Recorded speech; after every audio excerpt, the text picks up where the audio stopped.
Happy Halloween out there, folks.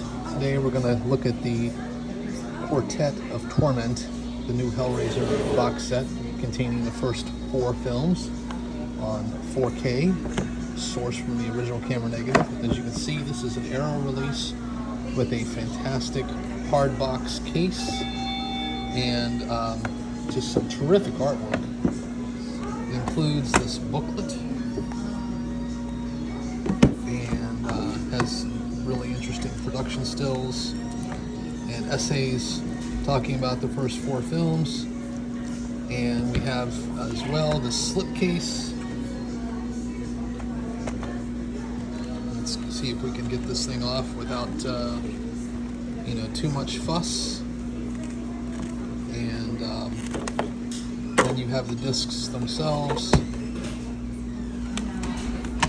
We have such sights to show you.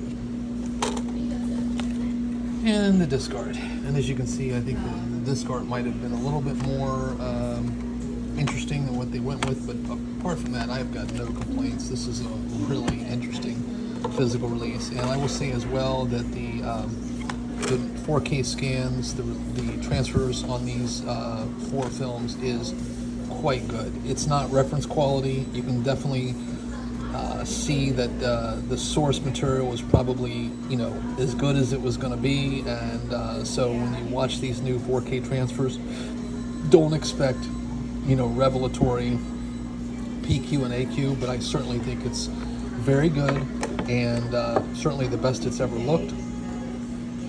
And I think arguably the first 4 films, really the first 3 films, are the ones that matter. And of course, I believe Arrow did release the Scarlet box set before, which was the first 3 films. Hellraiser 4, otherwise known as Pinhead in Space, probably not the best film, but I think it does have some interesting backstory about the origin of the box and Pinhead and so forth. So to that, I would say it's interesting enough. And of course, subsequent installments continued to worsen. I would argue that the only one that was halfway decent was the one with the auditor, which I thought actually had some interesting ideas, but then it fell apart. I have not seen the newest one that's sort of a requel.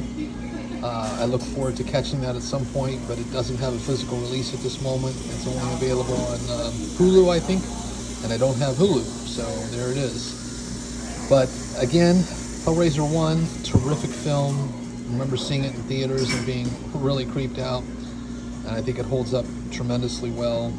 Hellraiser 2, more of like a theme park ride. It's definitely still entertaining and has some great one-liners, but there's a little diminishing return going on there. And then Hellraiser 3, still a little bit more of a dip in terms of quality, but I think in some ways pretty damn fun all the same. It's a movie that I still like to watch in spite of itself. The Cenobites are just over the top, but Pinhead is universally great in pretty much every movie that he shows up, especially Doug Bradley's Pinhead. Again, I can't speak to Jamie Clayton's performance, but I've heard good things. But certainly the first 3 are definitely highly rewatchable, whereas the 4th one, I remember watching it once, thinking it was okay, some interesting ideas, but certainly not on par with the first 3 films. But having said all that, I think that this is a terrific release, and if you're a fan of the films, this is by far, it contains 3 of the best of the bunch, and the 4th one is okay, and with this fantastic packaging and just hours and hours of supplemental features, it's absolutely worth the pickup. Now, I believe there's a documentary from the Scarlet box set that is not ported over to this set, but there are some new things here that aren't on the Scarlet box. So for those of you who do own the Scarlet box, which of course I don't, you probably want to keep that just because of that documentary that I've heard really good things about. But apart from that, you guys just take care out there. It's Halloween, definitely one of the best days of the year, and just take care out there. Stay safe, be kind, and by all means, keep watching Spooky Cinema.